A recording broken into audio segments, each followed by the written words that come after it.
बरोबर आता थोड़ा पीछे। आज जो भी हालात में आप और हम यहाँ पे जमा हुए हैं, मेरा आपके सामने सबसे पहले ये, आप सवाल करने से पहले मेरा ये सवाल है कि ये जो फिरोज खान है, आज जो पैदल दौरा किया, उसके साथ ये आईएस सदन का राउडी शीटर अशरफ इस दौरे में क्या कर रहा था? इसके साथ के ये आईएस सदन का जो राउडी शीटर अशरफ है, इसके हवारियां जो 302 murder case, 307 attempt to murder case, rape केसों में जो इन्वॉल्व है, वो इसके साथ क्या कर रहे थे? दूसरी बात, आबिद जो मंगलहाट का राउडी शीटर है, उसके लोग इसके साथ क्या कर रहे थे? शेख साले जो एक्स राउडी शीटर है, उसके लोग इसके साथ क्या कर रहे थे? यहाँ पे आप आज जो हालात जो बने, 2 दिन पहले फिरोज गांधी नगर में आसिफ नगर पीएस के सामने एक रोड बल्दिया के जानिब से हमारे रिप्रेजेंटेशन पे डाली जा रही थी। 2 दिन से उस गुत्तेदार के डेवलपमेंट वर्क को रुकाया जा रहा था। कहा जा रहा था कि तुम हमको क्या कमीशन दोगे। हवारिया आके, इस फिरोज के लोग आके उसको मिनटमेंट को रुका रहे थे। हमने 2 दिन पहले भी पुलिस को यह इन्फॉर्म किया कि नामपल्ली के डेवलपमेंट वर्क को रुकाया जा रहा है। ताजनगर नाला जो बन रहा था, जो लोगों को तकलीफ हुई, वहां पर भी ये लोग वहां पर बार बार गुत्तेदार को सता रहे थे। जेबाबाग के नाला डिले जो हो रहा है, ये लोग बार बार आकर वहां पर गुत्तेदार को हरासा कर रहे थे और एक्सटॉर्ट करने की कोशिश कर रहे थे। आज जब ये लोग सब मिलकर यहां पर आए, तो जब मुझे ये पता चला कि ये जो शख्स फिरोज है, ये राउडी शीटर्स के साथ नामपल्ली हल्के का दौरा कर रहा था, ये हमारे लिए बर्दाश्त नहीं है। किसी किस्म से कोई भी राउडी शीटर जो मर्डर केसेस में इन्वॉल्व हो या अटेम्प्ट टू मर्डर में इन्वॉल्व हो या किसी किस्म के क्रिमिनल एक्टिविटीज में हो, नामपल्ली के गली कूचों में फ्रीली नहीं फिर सकता। अगर ये फिर से इनको लेके फिरेगा, मैं फिर से इनको रोकूंगा। ये फिर से इनको लेके फिरेगा, मैं फिर से इनको रोकूंगा। नामपल्ली हमारे लिए बड़ी अहमियत की जगह है। यहाँ के वोटों का एहसान है जो आज मजलिस इत्तेहादुल मुस्लिमीन के इस एमएलए को यहाँ पे चुन के लाया गया। और इन गली कोचों में अगर एक्सटॉर्शन किया जाएगा और राउडी शीटरों के साथ फिरा जाएगा, तो हम हर मोड़ पर इनको रोकेंगे। इसको अलग तरीके से पेश करने की कोशिश की जा रही है। कल बंजारा हिल्स पीएस में जो फिरोज ने जिस सालम को अहमदनगर प्रेसिडेंट बनाया, उसके ऊपर कल एक एक्सटॉर्शन केस बुक हुआ। उसके साथ के अशू के ऊपर एक एक्सटॉर्शन केस बुक हुआ जो फिरोज से ताल्लुक रखता है। उसके और 2 जनों पे एक्सटॉर्शन केस बुक हुआ। सैयद नगर में गरीब लोगों को डराया जा रहा है कि तुम्हारी नोटरी की जमीन है और अगर तुम हमें पैसे नहीं दोगे तो हाइड्रा आकर तुम्हें तोड़ देगी।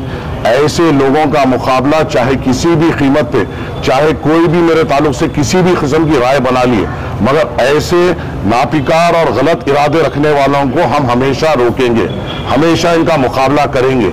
और ये खते हमें बर्दाश्त नहीं है कि किसी भी किस्म से कोई राउडी शीटर हमारे गली कूचों में फ्रीली फिरे, आवाम के दरमियान में आए। और जब ये गलियों में आ रहा था, यही राउडी शीटर ने हमारा एक जीशान है उसको ढकल कर एक गैर गलत बात की। क्यों लेके आ रहा है ये राउडी शीटरों को? क्या मकसद है? क्या करना चाह रहा है?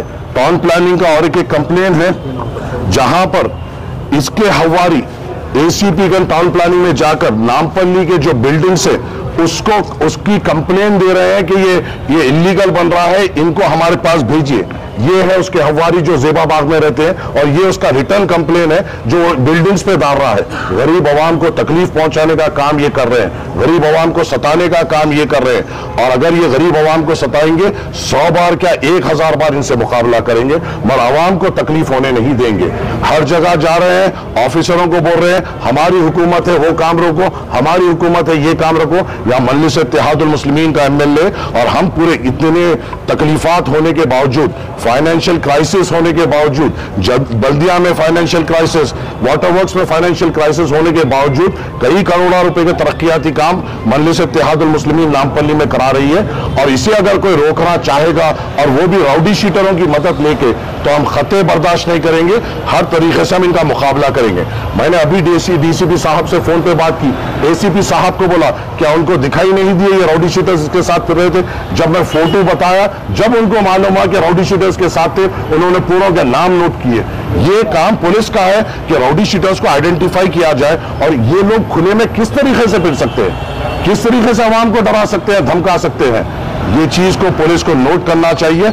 हमारे तरफ से जो कंप्लेन हुई वो एक कंप्लेन हुई, मगर सबसे बड़ी कंप्लेन गुत्तेदार जो कॉन्ट्रैक्टर है उसने किया कि इसको हरासा किया जा रहा था, और उसकी विटनेस में जिसने साइन किया वो बल्दिया के एग्जीक्यूटिव इंजीनियर है और डिप्टी इंजीनियर है, कि उन्होंने विटनेस में साइन की कि हमारे को डेवलपमेंट वर्क करने से रोका जा रहा है। अब ये भी नहीं बोल सकते कि हमने कराया। जब हुकूमत आपकी है तो अहदेदार भी आपके है, तो अहदेदार अगर कंप्लेन कर रहे हैं तो ये एक्सटॉर्शन के लिए और इनकी तकलीफ को नहीं बर्दाश्त कर कॉन्ट्रैक्टर्स अब कंप्लेंट दर्ज कर रहे हैं। और मेरी आप लोगों से अदबन गुजारिश ये है आवाम से, अगर किसी किस्म से मुझे पता चल रहा है कि बंडियों वालों से ये इनके हवारी निकलकर मामूल पूछ रहे हैं, डब्बे वालों से मामूल पूछ रहे हैं, ऐसी कोई तकलीफ अगर इनके हवारी दे रहे हैं, आप सीधी तौर पर मुझको आकर कहिए, कॉर्पोरेटर हजरात को आके कहिए, हम मुकाबला करेंगे मगर गरीब पे कोई तकलीफ आने नहीं देंगे। ये हारे हुआ है तो ये आलम है, खुदा ना खास्ता अगर ये जीतता तो शायद लूट मचा देता था। ये अल्लाह ने एक वजह से इसको हराया है, और बेहतर जानता है अल्लाह कि किसको जिताना है किसको हराना है। अगर ये खुदा ना खास्ता ये मुसल्लत होता तो गरीब आवाम को जीना दुश्वार कर देता। हारा है तो बंडियों से मामूल लिया जा रहा है, डब्बों से मामूल लिया जा रहा है, बिल्डिंगों पे कंप्लेंट डाली जा रही है, गरीब को बताया जा रहा है कि यहां पर गवर्नमेंट लैंड है और तुमको तोड़ा जाएगा। इनके खिलाफ हमेशा हम ठहरेंगे, 100 बार ठहरेंगे, 1000 बार ठहरेंगे और इनका हमेशा मुकाबला करेंगे। कुछ ने इंजर्ड हुए जब वहां पे हम आए और हमने इन पे रोकने की कोशिश करा। एक हमारे यूसुफ है, जुबेर है, जो ये कांग्रेस के तरफ से जो राउडी शीटर्स आए थे, उन्होंने जब इनके ऊपर फिरोज के तरफ से जब ये राउडी शीटर्स आए थे, तो जब इनके ऊपर बंडमबाजी हुई तो ये लोग इंजर्ड हुए। राउडी शीटर्स के साथ